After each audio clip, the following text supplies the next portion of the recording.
In my own personal experiences, I've had 5 long-term romantic relationships in my life and one short-lived good one. And like I said, I was born in the wood element, and my best relationships were, with women that were either that was in the water element or wood element, right? And my worst ones were those in the other ones, which was earth and metal. And the only reason why the 2 good ones ended was because of just bad timing, right? We were heading in different directions in our lives at the time, and we just didn't stick it out. But I feel in my heart now that if we had stuck it out, we would I would still be together and happily, happy in this relationship, for many, many, many years. But personally, I like fire elements the most because it just brings out the best in me. I can feel the positive energy around me, and my 3 best friends in life are all in fire elements, so that says a lot. And with my worst relationships, like I said, the earth element, they were in metal element. They were toxic, abusive and fruitless. And so no matter how hard I tried to make the relationship work, it wasn't progressing in a positive direction. And in fact, it was self-destructing. And at the time, I didn't know why. But now, like I said, having read Takeo Mori's book, I understand it. And there's a quote I'm gonna end this section on, and I found it very, very powerful. So Takeo Mori wrote, okay, when you have 2 people in incompatible elements, right? He said, in spite of the skills, talents, and efforts, okay, that each party may invest in their life and work, partners in unfavorable combinations are not blessed with a bright future. Many triumphs turn into failures, efforts are invested in vain, and all endeavors fail to produce results. So even if they share compatible personalities, similar interests, and mutual affection, all of these will produce nothing if they are in an unfavorable combination. And I fully agree with that quote. That's a part of the book that really, really, really, hit me to heart. So that's briefly it in a nutshell. All right. Well, that's really good. That's really interesting. So, all right. So now, according to this Japanese astrology, I'm an earth snake. They say right. Earth snakes don't believe in this stuff, or earth elements don't believe in this, but I do. So what do they say about earth that you or the author feels like earth doesn't like? What do they say about them? Well, earth, here's the thing. There are good things about earth, people in the earth element. Earth elements, they're very charming. They're very intelligent, very intellectual. They tend to be loners, but they don't want to be loners. What happened is they sort of loners. The earth people. I'll call them earth people. I mean, it's funny. It's a funny term. And people are born in the earth element. They have to realize that they need others to succeed in life, right? But they don't always want to play by the rules of others. They want to play their own rules. They want to, be the, masters of their own, destiny, right? And do things the way they want. It doesn't work that way in real life. And so what I think Takeo Mori says, and what I've sort of experienced and seen myself, is that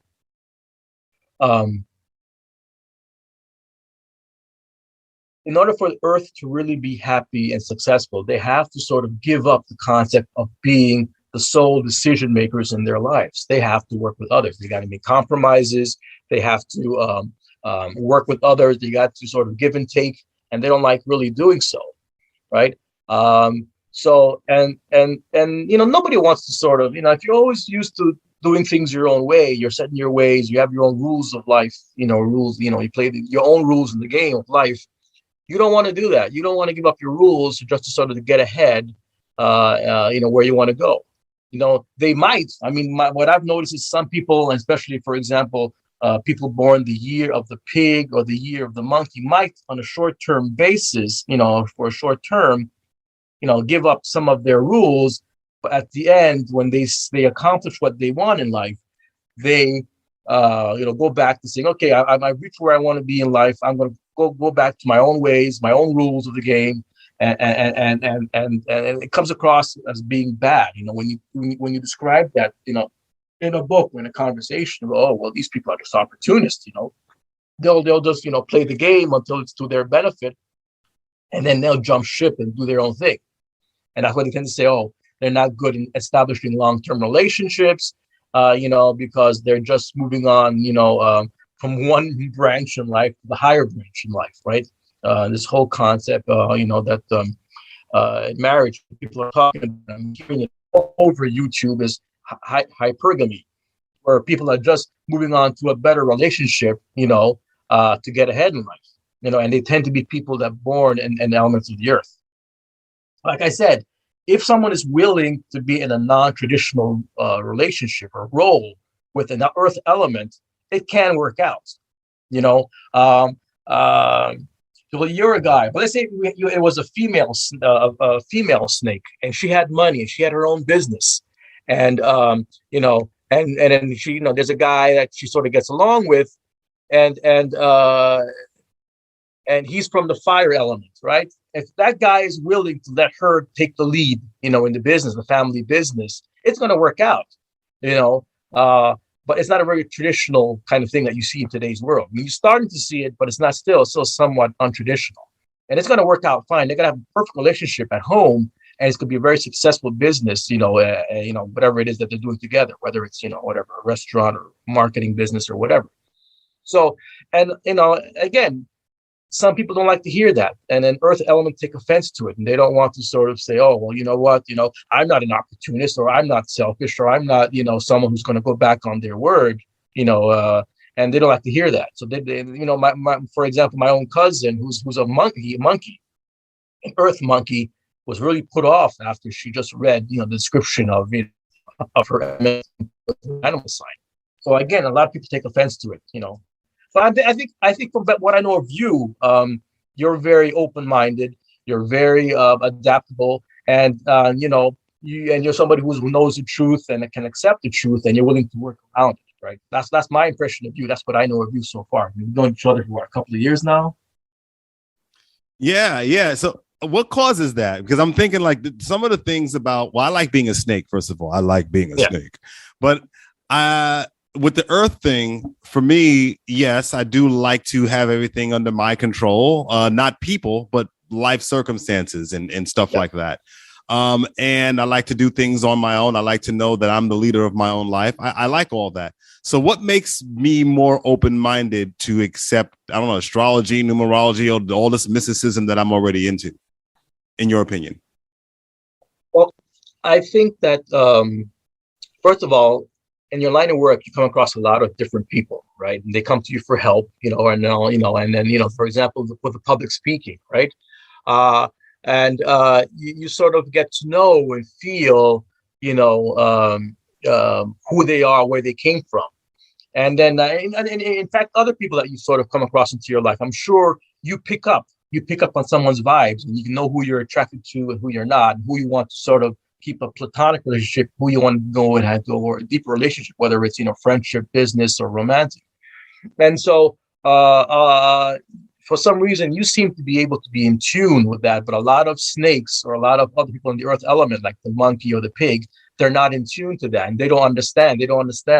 For example, my late wife was also a snake. Okay, and born in 1965, right? Earth snake as well. And she just couldn't understand why things that I did bothered her. She knew that it bothered her, but she didn't know why. Why? Because she never took the time to develop this inner spirituality to figure out what it is, and there are ways. The Corey mentions this, but there are ways to sort of negate that energy, that negative energy, by bringing another person into the fold. So if they decide to have children together, right, or for example, a snake and me, a wood, right, where we tend to have negative energy between us. If you bring a child into the relationship, and that child is born in the fire element, what happens is that negative energy sort of neutralizes, because the third person sort of takes away the negative energy that flows from the wood to the earth. but you're very in tune. And I think that's the secret. If you're in tune to your spirituality, if you're in tune to the energy that surrounds you, you can work with it. You say, okay, I don't get along with anybody, so from somebody from the earth element, or I don't get along with somebody from the water element, but I'll find a way to make it work. And I think that's the secret to it. That's why you probably are happy where you are and you can accept Asian astrology, whereas someone like my late wife wasn't into that stuff. It's funny because she was Asian and she knew all about Asian astrology, but she just wasn't in tune with the flow of energy that was described in the Asian books, right? I think that's the secret. That's the secret. If you know where you're coming from, if you can feel the energy, if you know how to work with it, you can actually be happy with being an earth snake. Well, I hear you. I like being a snake in general, just in general, regardless on the element. And I do definitely get along with dragons. It seems to be regardless of the element. Yeah. I get along with oxen. It seems to be regardless of the element. And so I think that's really, really cool. And I'm definitely not traditional.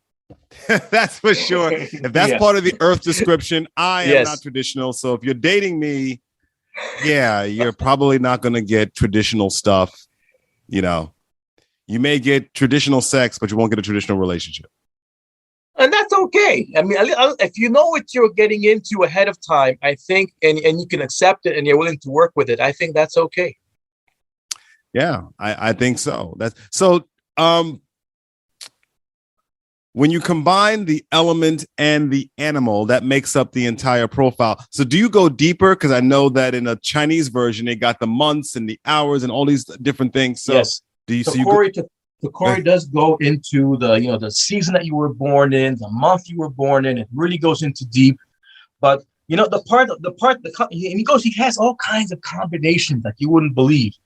But the section that I love the most when he starts combining these different elements, this different stuff, the year that you were born in and the element that you were born in and the animal sign is the destiny. Oh, when I read that section on destiny based on your element and your animal sign, it's scary. It's like, wow, this is like Nostradamus shit. You know what I mean? It actually predicts what happens in your life, when it's going to happen. I'll give you an example, okay? You told me that you were born, right, in 1977, snake, and according to your first snake, right? So I'm going to read your destiny. It's going to listen to this. I'm going to just find it here. Got it. Yellow, that's it. Okay, this is your destiny. People born under these signs, meaning Earth snake, right, 1977, are prone to illness in their 30s. They should look after themselves, and at the age of 45, they will find unexpected happiness. That is your destiny.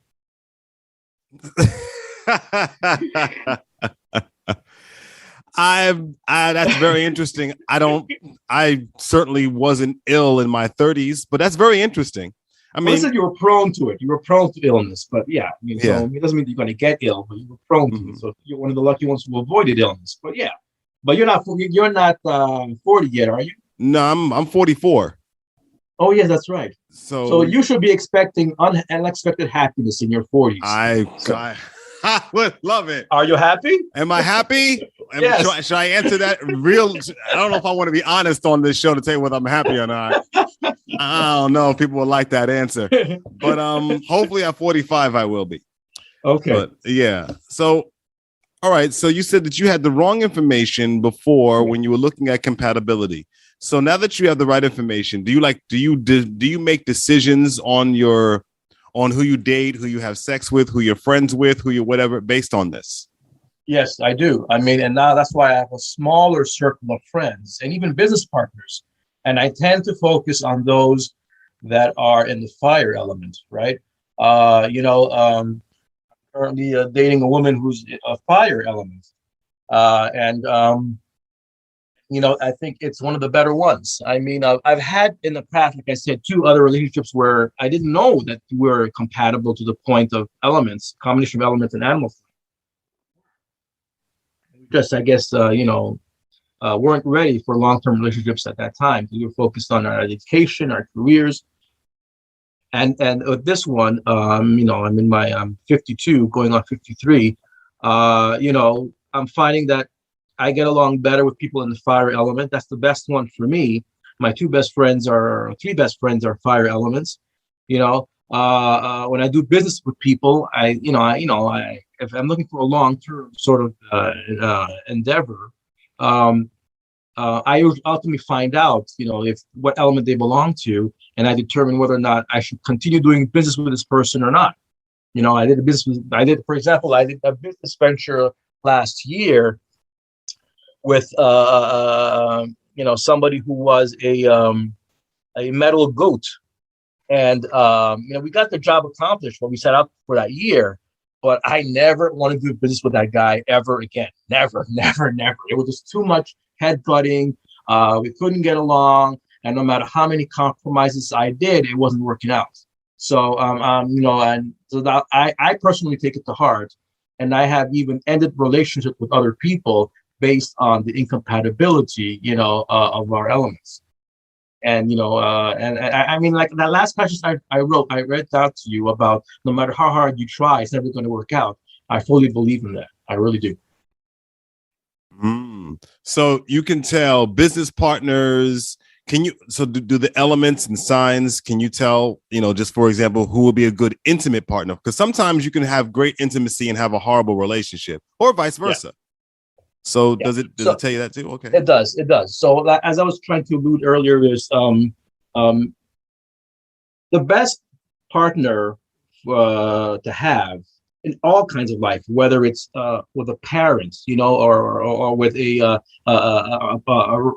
spouse, or a romantic partner, long-term relationship, or business. It's always that element where the energy flows to you. So, for example, in your case, you're one of the lucky ones, because an earth element tends to receive more than they give in terms of energy. And so if you meet somebody who's an earth, right? I'm sorry, not earth, but fire or metal, you actually benefit. Whether it's regardless of what kind of relationship it is, whether it's business, whether it's romantic, whether it's friendship, you benefit. Again, it's not going to be a traditional relationship, but I think once the fire element and the metal element know that, you're going to benefit. Now, if you want just somebody business, and you're not necessarily, you don't care about, you're not interested in a romantic relationship with them, right? You can pick another earth element, because if you're in the same element, right, it's still going to be good. It's still going to be a good relationship, but you just don't really, want to take it romantically, right? Let's say you meet a woman with money, and she wants to invest in you, and then you get along because, she's an earth element, you're an earth element, and it's going to go good, right? It would be better if she was a fire element or a metal element, but, you can't go wrong. You can't go wrong with another person of the same element as you. So ideally, choose someone in the fire element or metal element, regardless of what kind of relationship it is. And if you can't, then find at least someone who's also earth element, just like yourself. But whatever you do, stay away from wood and stay away from water. What, am I supposed to be talking to you? Well, we only met in person once, right? In New York City, right? Remember? So this was the National Publicity Summit, right? Other than that, we've always sort of communicated by phone and by, Zoom or whatever. And so I think that barrier sort of helps us out, in terms of me not affecting you negatively and me not affecting you negatively. Oh, so who are these people in the fire and metal? Like, do you have, within a certain range, like some years? Because of course I have a decent part of my life behind. So maybe I could hear, okay, oh, that person was born that year too. Oh, Okay. So where do you want me to start? Do you want me to start in the 60s, 70s, 80s? Just give me a decade there. I think I don't know. Let's see. Well, I have a friend. She's no longer with us, but I got a friend that was born in 49. But anyway, and she was an ox. But anyway, yeah, you can start maybe 50s, 60s and go forward, I guess. Okay. Well, there's the chart. There's a chart here in Takeo Mori's book. and he actually has it outlined very nicely. Who is born in the fire element and all the years, right? And he gives the element, and also there's an animal sign. So I'm going to start. Let's start with the 1964. Okay, so 1964 is a fire dragon according to Japanese astrology. That would be a perfect match for you, whether it's business or romantic or whatever, or friendship, right? Then after that, it's 1973, which is the ox, which is a fire ox. 1982 is a dog, a fire dog. That's also somebody who's very, very going to be good for you, whether it's business or romance. And then 1991 is the goat. It's a fire goat, right? I mean, and then I don't know. Let's stop at 2000. 2000 is a fire dragon. So all those signs, a combination of the animals and those years and the fire element are ideal for you. But like I said, you also have the metal. And in the metal, you have sort of twice as much luck in finding a metal because there's 2 times as many metal element people in the world than there are fire elements in the world, right? So, and with the fire element, with the metal element, for some reason, they double up the years. So, for example, let's go again, 1960s. So, 1960 is and metal. Perfect. Okay. So, let's say if you use somebody from 1960s, right? Somebody born in 1966, which is a metal horse, would be very good for you, whether it's business or romance. But then also the following year, 1967, which is a metal goat, is also good for you. So you see what I mean? With the metal, you have 2 times a better chance of finding someone because there's more of them out there as opposed to finding that fire. That fire element is, I consider, the luckiest element of the 5 and the most beneficial, but also the hardest one to find. So in terms of metal, though, I'm going to continue with the metal just so you have a good idea. Again, 19 and 1967 are both metal years, metal elements, and they're both great for you. And the next after that is 1975 and 1976. So 1975 is the rabbit, metal rabbit, and 1976 is the metal dragon. Again, two very good years for you. The next decade or next years is 1984, which is a rat. So 1984 metal rat and also 1985 metal ox, right, are very good years for you in terms of compatibility, romance or business. And then the next one after that is 1993, which is a rooster. So this is a metal rooster, right? 1993, but also the following year, which is 1994, which is a dog. So a metal dog. So a metal dog and a metal rooster are actually very good for you in terms of compatibility. And then just to round off the decade, we've got 2002 horse, which is a metal horse, and in 2003 metal metal goat are very good for you in terms of compatibility. Again, both business and romance. That's interesting. I tell you, I don't like goats. No, because you know what it is? They complain a lot. And after a while, they just get on your nerve. But it is what it is. If you look at the animals, all the animal signs are actually based, on the personality of an animal. What do goats do? All they do is complain, right? You go to a farm somewhere or a village mountain somewhere, and all they bleeding the bleeding of the goat. That's all they do is complain. They don't do anything else, right? Yeah. Those goats, I can tell there seems to be a fundamental difference between me and goats, like deep in not just surface stuff. Like we have different morals, we got different views on. Like it just is like a. Yeah, I can't really explain it, but I'm like, every time I meet a goat, I'm like, okay, you're probably a goat. Well, again, you have to look at the combination of both. No, I know. I don't like goats of any element. Okay. Okay. And I like dragons and oxen. I do like dragons and oxen. So definitely. And that's what the book. That's what most of the resources say. And generally speaking, a snake gets along very well with a rooster, an ox, and a dragon.